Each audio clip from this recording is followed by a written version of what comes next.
And he's done all of this in 6 months. So if you're an ideological nutcase like he is, actually, he's been an incredibly successful prime minister for his agenda. But he's been incredibly damaging for the UK. That's my point. Incredibly damaging. And he cannot believe, can he, that people will swallow this and re-elect him. It can't happen. Keir Starmer has lost his mind as he goes psycho over people demanding his resignation. Says it's fascinating to give evidence. He's no regrets about his first 5 months in office.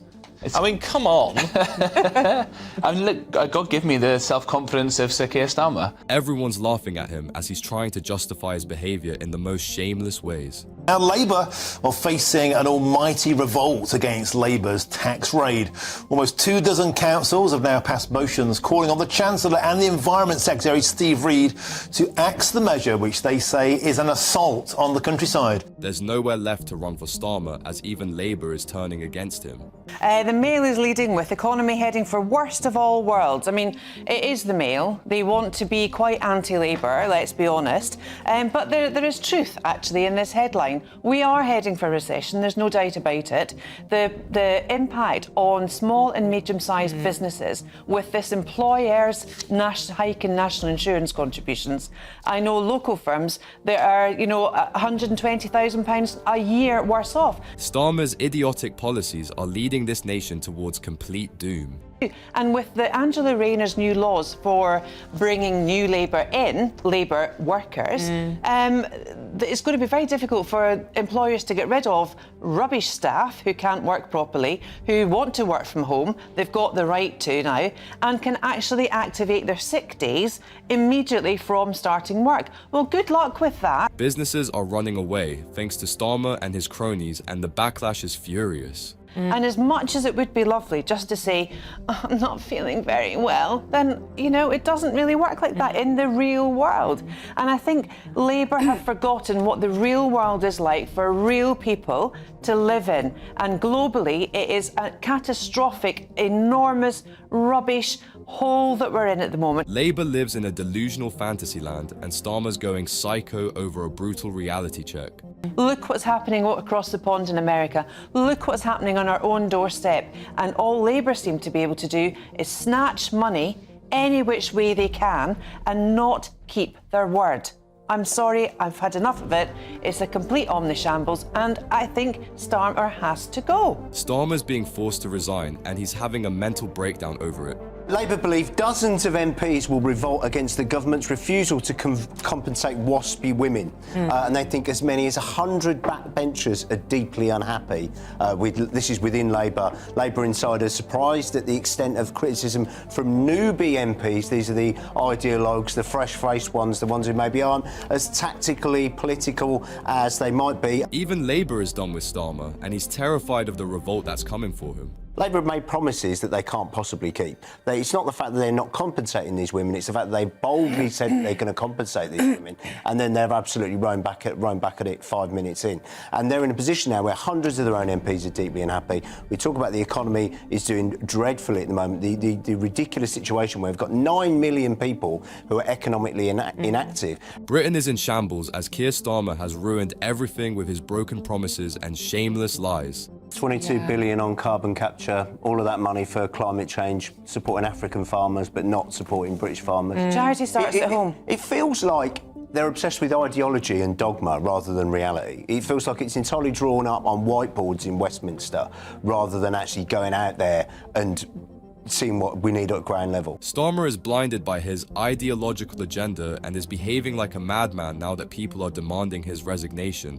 I mean, Labour should be sorting out communities, I think, instead of trying to get Mandelson in as the US ambassador to the UK. And, you know, all of these ideologues. And I think, for starters, he should be at home. He should be at number 10 instead of flying off everywhere. It's horrific. Incompetent Starmer is busy flying around the world while this country is suffering. People are miserable and this government has all the wrong priorities. While the backlash keeps mounting up, Keir Starmer is living in a fantasy of his own. People are furiously shredding every single nonsense decision he has made. Meanwhile, Starmer has the nerve to publicly call everyone out. How tone deaf is this guy to still think that he has done nothing wrong?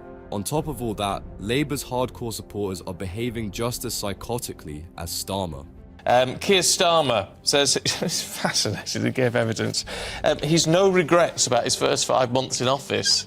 I mean, come on. I mean, look, God give me the self-confidence of Sir Keir Starmer.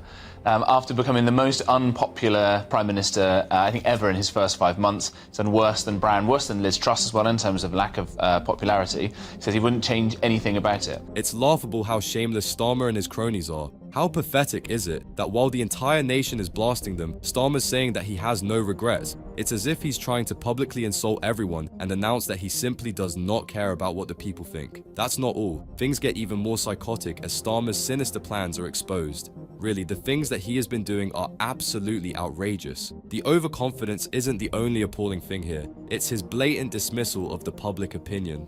If you were doing really deep structural changes, okay, they'd be really unpopular for a while, but they would bear fruit down the line, then fair enough. But he's doing really unpopular things that's going to make the country worse. And therefore, I think that his confidence in himself is perhaps misplaced. Is there a single group of people that they haven't alienated yet?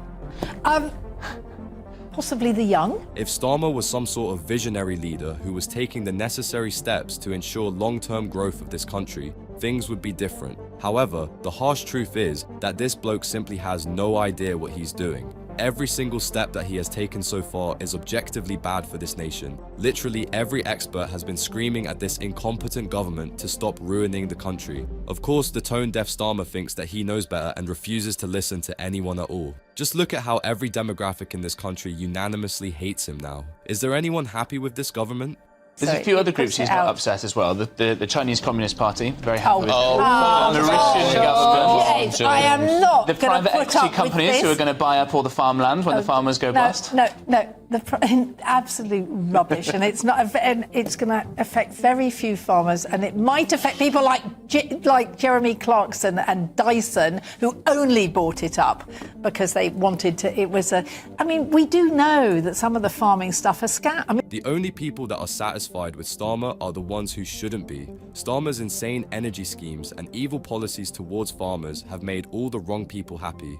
We'll be importing more and more solar panels and materials from China, and big companies will swallow up the burdened farmers. As for the people defending Starmer, they sound downright ignorant. They have the audacity to say that the inheritance tax will not affect many farmers, and more importantly, even if a single farmer was being robbed by this government, it's one too many. If you think that sounds insane, wait till you hear their justification for freezing the pensioners. An awful lot of pensioners who didn't need that money, and I think it should have been something like taxed, so that people on a very low income got the whole thing, and people on high income got very little. But meanwhile, Scott, the Times is saying that councils can seize land more easily, compulsory purchase orders, and pay people less for it. I mean, hey, it's even more worse news for the farmers, isn't it?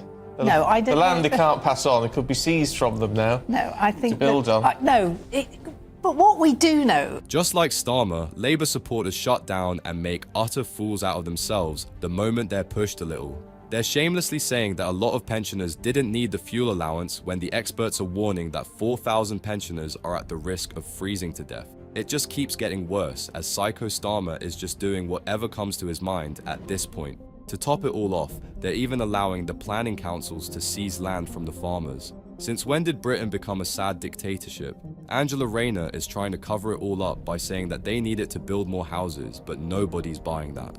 I do think there is a problem with the planning system in general, that people are able to complain about things when we desperately need more houses to be built. Even if we weren't having net 800,000 new immigrants coming in every year, we still need more houses to be built because there's still a problem and housing is too expensive.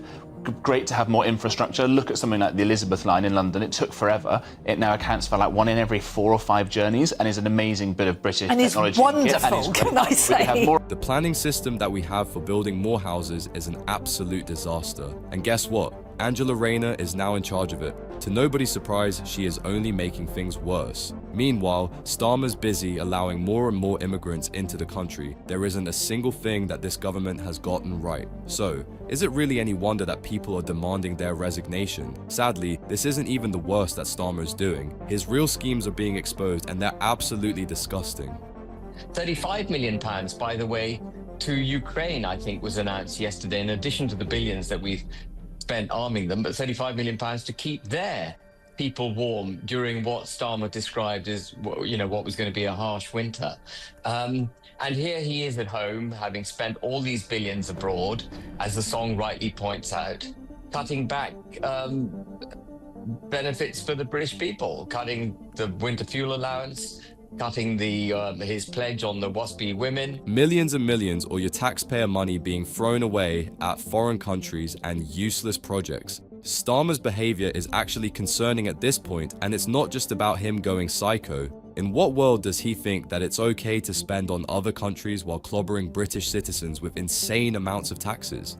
We have pensioners struggling to make it through this winter, and Starmer's shamelessly ignoring them. JK, Starmer is obviously a sociopath and the rest of them are just useless, unqualified sheep. If he's not careful, he might cause a general strike like we had in 26. Now there's an idea. They need to go before they destroy what's left of our country, vote reform. But here's the thing, that's not going to happen. It's a constitutional monarchy, Parliament's been set, that's fine. A lot of people believe that Starmer is behaving like a sociopath given his lack of emotions and a general disregard for the public. Conveniently, the rest of the Labour Party are either mindless sheeps or Starmer's cronies. None of them are offering any resistance to his policies, and only recently are we starting to see an internal revolt brewing. Labour is in deep trouble, and no amount of damage control can save them from a humiliating defeat in the next elections. At this point, they're all better off just resigning and hoping that the public manages to ever trust them again. Do you believe that this man is thick, deaf, stupid, or is doing something because he knows something we don't? Because I don't think in my lifetime that I've ever known a politician set about either systematically or because he's no idea what he's doing in upsetting what I described earlier as some of the very bedrock of our society. 10 million pensioners, 3.5 million WASPy women, 2 million farmers, 18 million Brexiteers. Everyone is baffled by Starmer's behavior. It makes no sense that he's alienating such a huge proportion of the electorate. Does this man not want to ever win an election again? Everything that he's doing can only be described as stupid, tone deaf, or just out of touch with reality. Starmer genuinely thinks that he has done nothing wrong, and that just proves further how psychotic his behavior is. We're not talking about just a few minority of people who are against him now. It's practically the entire nation. The majority is done with this man, and so is the Labour Party. Of course, that won't stop Starmer from blindly pursuing his secret agenda. I mean, what he's doing is driving his agenda. And amongst all of that, he is taking us much closer to the European Union. He's going to be giving up our control of sanitary and phytosanitary regulations. He's going to adopt EU regulations for it, which means that the entire United Kingdom is going to be subject to the European Court of Justice in matters of SPS. He's going to hand over some of our fishing, more of our fishing. We've already handed over quite a lot. It's disgusting just how Tunnel's vision this man is in pursuit to absolutely ruin this country. His socialist agenda is clear as day, and many people have exposed him for his disastrous intentions. He has already betrayed millions of people by going back on Brexit in everything but name. To top it all off, he's launching an all-out attack on the working class people of this nation. After clobbering the pensioners, he's making things miserable for fishermen now. We already have a horrible deal on fishing rights, and now Starmer is giving more of them away to the European Union. It gets much worse than this, as between all this European Union plan, Starmer's secretly doing one more thing, and it's way more sinister than you'd think. And he's doing it very cleverly behind the scenes and hasn't really made the public, hasn't got into the public psyche yet, is joining the European Defence Union, which is the amalgamation of our armed forces. He has done all of this, the amalgamation of our armed forces with European ones, under the charge of Brussels, I should just complete. You know, which is, in my view, that is absolutely abhorrent. Starmer has never taken our border security seriously because he simply didn't care to. Our immigration crisis keeps getting worse, and now he's about to throw any security we have left straight out the window. Starmer's deal with the European Union to combine our armed forces will leave us much weaker than we already are. What's more is that we'll have to bend the knee and send our troops wherever the EU wants. Does this sound psychotic enough yet? So, if you're an ideological nutcase like he is, actually he's been an incredibly successful Prime Minister for his agenda.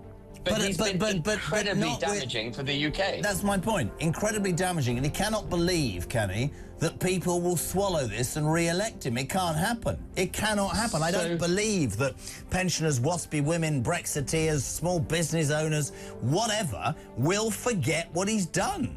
An ideological nutcase would be an understatement for the way Starmer is behaving. What's interesting is that he went full-on psycho the moment people started demanding his resignation. It's as if Starmer knows that he's on borrowed time, so he's trying to carry out as much of his agenda as possible before the inevitable backlash forces him to leave office. Even Labour knows this, and they're already looking for replacements. Meanwhile, the consequences keep piling on for us to bear. That's on the cards, by the way. It sounds like I'm scaremongering, but I think it is on the cards that you have stagflation, a collapsing pound, high interest rates, and an inability to finance government. I mean, you talk about how he's instigated his ideology in a short space of time. Many people would say that what he's done in a short space of time is alienate almost everybody and show himself to be utterly incompetent. The economy's on the brink of a collapse thanks to Starmer and his cronies. Starmer really deserves an award for royally messing up this nation in just 6 months. He's successfully managed to lose all support in such a short frame of time, and his approval ratings are in the gutter. His policies are hated by everyone, even Labour's own ministers, and now there's a revolt brewing. Now, Labour are facing an almighty revolt against Labour's tax raid. Almost 24 councils have now passed motions calling on the Chancellor and the Environment Secretary, Steve Reid, to axe the measure, which they say is an assault on the countryside. Many of Labour's newly elected MPs, of course, face rebellions within their councils that represent almost 10 million people across the country. How pathetic is it when Labour's own ministers are calling them out for being senseless hypocrites? It's not just some small rebellion either. We're talking hundreds of Labour members of Parliament ready to throw Starmer out the window. They can't afford any more of this nonsense, as the backlash means that they likely won't win another election for at least a decade. So what is the purpose of this campaign? Revolting. What are you trying to achieve? Noise, actually, and to show the Labour Party, show the government that we're not going to give up, and we're going to come at them from all levels, and that really, this is about getting rural groups around the table, listening to organisations like the NFU, who have tried and tried and tried to get through to the Treasury and to Rachel Reeves and Keir Starmer that the family farm tax is going to cause horrendous damage to small family farms up and down the country. And Labour might be done with Starmer, but they're still willing to give him one last chance. If the tone-deaf Starmer somehow manages to listen to what the people are mad about, he might still be able to save his reputation. However, there's no way that Starmer takes this chance, as he's too busy behaving like a psycho. They're making noise to get Starmer to listen, but so far there's been no progress, unsurprisingly. There's a lot of goodwill that Labour built up in the countryside leading into the general election. You know, Keir Starmer wrote for Country Life magazine, he bought some new wellies, he walked around, Steve Reid did the same. But they've all gone a little bit quiet now. And so these councils are just reminding them that they have a rural electorate back home that they're going to be accountable to. And there are 22 councils, 10 million voters. That's 15.8% of the population. That's 1/6 of all Brits. This is a good chunk of the electorate. Starmer thought that he could be an absolute shameless hypocrite and nobody would call him out. Funnily enough, this time, it's his own party that's exposing him. Remember how during the elections, Starmer was on his high horse, parading around like a man of integrity and making dozens of promises? Well, all of that turned out to be a disgusting lie, and now Labour's in crisis mode. I mean, look, if I was an MP, a rural Labour MP, I'd feel as if I'd been thrown under the bus, quite frankly. No one was consulted about this policy. Very few knew anything about it. Not even DEFRA seemed to know anything about it. So you've got these new Labour MPs that are now having to go back to their constituencies and answer to their local electorate. And it's not just about the farmers' vote.